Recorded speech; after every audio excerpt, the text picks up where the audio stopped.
Con el tiempo fuimos entendiendo que la orientación sexual y la identidad de género no es igual para todo el mundo en todos los contextos de todo el mundo.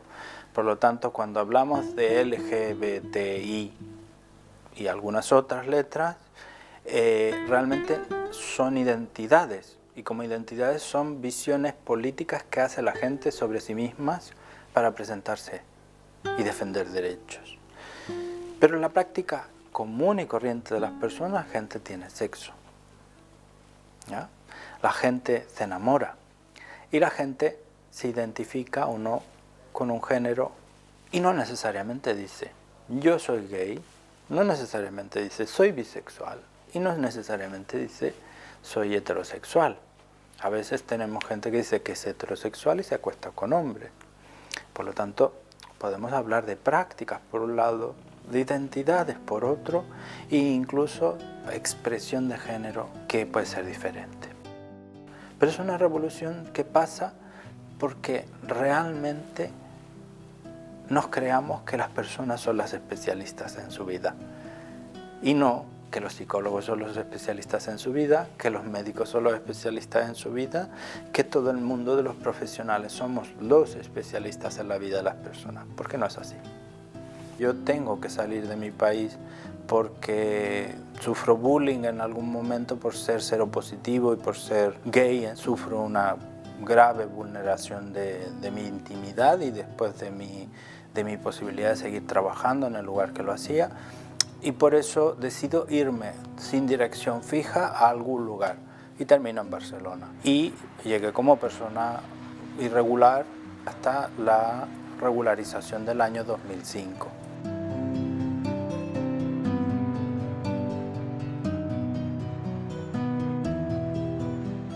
En el caso nuestro éramos migrantes y además LGBT, pero además teníamos otros agregados como podía ser el VIH y otros elementos. Y generalmente en todos los lugares donde se trabajaba alguno de estos elementos se obviaba el resto de las otras cosas y parecía que solo el centro de atención era el que tú eres seropositivo o el que tú eras LGBT. Por lo tanto, en ese sentido pensábamos que era necesario un espacio que hablara de estas relaciones entre diferentes aspectos de tu propia vida. El concepto de acogida ha estado tan manipulado en el último periodo que realmente si tú hicieras una lectura de lo que es acogida en la ciudad de Barcelona sería asesoramientos. Y realmente asesoramientos habla de no intervenir en profundidad. Para mí acogida no es eso. De intervenir en profundidad no quiere decir dar recursos. Quiere decir ayudar a que esa persona se reestructure su vida en derechos, que reconozca los derechos que tiene y sus deberes también, y que pueda ser un ciudadano más de esa ciudad o de ese espacio en el cual vive. Eso creo que es acogida. Pero cuando hablamos de acogida también a nivel institucional, hay unos elementos que no se toman en cuenta, que son el tema de la mediación. Si bien podemos hablar el mismo idioma, no hablamos los mismos códigos culturales y a veces eso no se entiende y eso no favorece que las personas accedan a sus derechos. Otro elemento que tenemos de por medio es cómo a veces la concepción en que hacemos la acogida parte de una caridad, de hacer un bien a alguien que está en una posición de menor grado. Por lo tanto, no le tomamos la condición de igualdad. Tenemos que hacer una acogida desde los derechos y desde la restitución de esos derechos. Y eso no siempre es así. Otro elemento tiene que ver con este discurso de buenismo. Ay, es que a los refugiados o a los migrantes hay que hacer ellos por esto, porque claro, los pobrecitos no saben hacer las cosas. No, se debe concebir de que tienen capacidades, que tienen cualidades, que les ha permitido sobrevivir muchas veces, pero asumimos que no las tienen y que hay que capacitarlos, habilitarlos, y estos discursos realmente son muy desastrosos. El problema más serio tiene que ver con los pisos de acogida y con los centros de acogida. Cuando una persona LGBT y específicamente T va a parar a un centro de acogida, no se toman las precauciones de que esa persona sea bien acogida en ese centro de acogida. Lo que tenemos, por ejemplo, tenemos una pareja de lesbianas rusas que fueron a parar a un centro de Valencia en el cual ellas tuvieron que pasar por hermanas, siendo pareja. ¿Por qué tenemos que, en un país en el cual se han reconocido los derechos de las personas, en el cual te puedes casar, pasar como hermanas cuando realmente eres una pareja? O que una persona trans sea expulsada de un piso, no expulsada por la organización, sino expulsada por las otras personas, dejándola en vulnerabilidad y exigiéndole a la entidad de que tiene que volver a ese piso. ¿Ya?